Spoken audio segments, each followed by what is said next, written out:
ఇప్పుడే నా ముందు మాట్లాడినటువంటి కవిత గారు ప్రధానంగా విషయాన్ని చెప్పారు.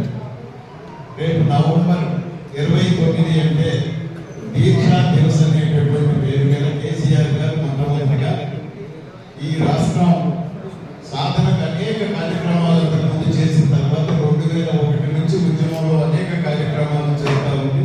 ప్రజల దృష్టికి ఆనాడు ఉన్నటువంటి తెలంగాణ పరిస్థితులను తీసుకొచ్చి ఎందుకు తెలంగాణని మనం కోరుకుంటా ఉన్నాం, ప్రజలు ఎందుకు వాళ్ళ దేనావస్థలో ఉన్నారు, తెలంగాణ వాళ్ళకి కావాల్సినటువంటి నీటిని ఎట్లా కోల్పోయాం, వనరులను ఎట్లా కోల్పోయాం, ఉద్యోగాల కల్పనలో మనం ఎందుకు వెనుకబడి మోసగించబడ్డాం, వీటన్నిటికీ పరిష్కారం ఒకటే.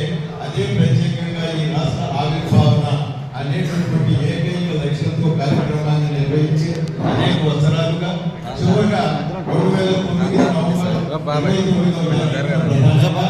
29 కేసీఆర్ సచ్చుడు తెలంగాణ వచ్చుడు అనేటటువంటి ఒక ప్రత్యేక నినాదాన్ని తీసుకొని కరీంనగర్ లో ఆ రోజు నిరహార దీక్ష కార్యక్రమాన్ని ప్రారంభించినటువంటి సంగతి మీ అందరికీ తెలుసు. మాత్రమే ఎందుకంటే మీరెళ్ళి మనం మీ మండలాల్లో వెళ్ళేసి ఇవాళ ప్రెస్ మీట్ పెట్టుకొని ప్రతి గ్రామం నుంచి రేపు బీఆర్ఎస్ పార్టీ కార్యాలయం మహబూబాద్ పట్టణంలో మన 16 మండలాల వాళ్ళు కూడా ఆయా మండలాలు చేయడానికి వీలేదు.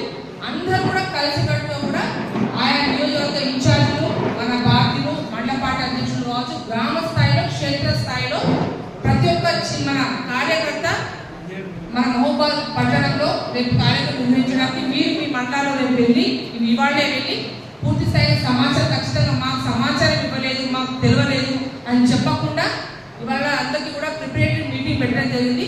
మనకు ఖమ్మం జిల్లా వాస్తవ్యులు, మాజీ శాసనసభ్యులు, మాజీ ఎమ్మెల్సీ గారు కొండపాల గారికి ఇన్ఛార్జ్ వేయడం జరిగింది. వారు మొన్న కూడా వచ్చి మన కేటీఆర్ గారి దీక్ష రోజు రావడం జరిగింది. ఇవాళ ప్రిపరేటరీ మీటింగ్ పెట్టుకుంటే అందరు సమాచారం పోతుంది. మీడియా మీటింగ్ కూడా ఒకరోజు ముందే తెలిస్తే అందరూ సరైన టైంలో రేపు పొద్దున కార్యక్రమం కూడా 9:30 గంట ప్రాంతంలో ఉంటుంది. మొదటేమో అంటే అందరు పార్టీ ఆఫీస్కే రావాలి, కొంతమంది మాత్రమే అమరవీరుల స్తూపం దగ్గర నివాళులు అర్పించి నేరుగా బీఆర్ఎస్ పార్టీ కార్యాలయానికి వెళ్ళి అక్కడ తెలంగాణ తల్లి అందరూ వారికి దండలు వేసిన తర్వాత కేసీఆర్ సార్కి పాలాభిషేకం చేసిన తర్వాత ఉద్యమకారులకి గౌరవించుకొని ఉద్యమకారులు అంటే ఎంతో మంది విద్యార్థులు, ఎంతో మంది అన్ని రంగాల అంటే ఒక రంగమే కాకుండా రాజకీయమే కాకుండా అన్ని రంగాల వాళ్ళు ఎంతో విద్యార్థులు, చదువుకున్న వాళ్ళు, టీచర్లు కావచ్చు, ప్రతి ఒక్కరు కూడా ఆ సకల జనులందరూ కూడా ఉద్యమం చేయడం జరిగింది. రేపు ఉద్యమకారులు వాళ్ళని గౌరవించుకొని ఒక ఉద్యమం వాళ్ళతో మాట్లాడించుకున్న తర్వాత ముఖ్యులందరూ ప్రసంగాలు ఉంటాయి. అక్కడ ఫోటో సంబంధించిన ఎగ్జిబిషన్ కూడా ఉంటుంది పార్టీ కార్యంలో. కాబట్టి రేపు అందరూ కూడా మీడియా మిత్రులు ఇక్కడే ఉన్నారు కాబట్టి ఇదే ఆహ్వానంగా మహబూబాద్ రేపు వేరే అంశం ఏమీ ఉండదు.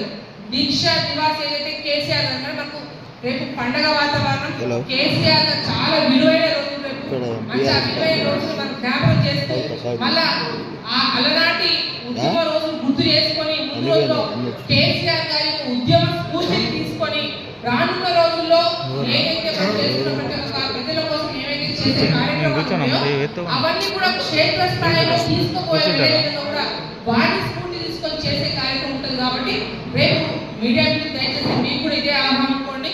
రేపు 9:30 ప్రాంతంలో గ్రామ స్థాయిలో, తండా స్థాయిలో అందరూ కూడా మాజీ సర్పంచ్ కావచ్చు, వార్డు సభ్యులు కావచ్చు, ఎవరైతే మండల బాధ్యులు ఉంటారో దయచేసి ఎవరైతే సమాచారం లేదు అనుకున్నది మనం చేసుకున్న గొప్ప కార్యక్రమం, ఆ విలువైన కార్యక్రమాన్ని అందరూ కూడా హాజరయ్యేలా మీరంతా బాధ్యత తీసుకోవాలి. ఎందుకంటే జిల్లా పార్టీ అధ్యక్షురాలుగా ఇవాళ మీ ఎట్లయితే మీ పేరు చెప్పడం జరిగింది, అంత దాదాపు వచ్చిన వాళ్ళందరికీ ఫోన్స్ పోయింది. కానీ దయచేసి మాకు తెలియకపోకుండా మీరు క్షేత్ర స్థాయిలో మంచిగా మీరు అందరికి సమాచారం ఇచ్చినట్లయితే రేపు బ్రహ్మాండంగా దీక్షా దివాస్ కార్యక్రమం దిగ్విజయం చేసినట్లయితే కాబట్టి ఇదే ఆహారంగా అందరినీ రావాలని కోరుకుంటూ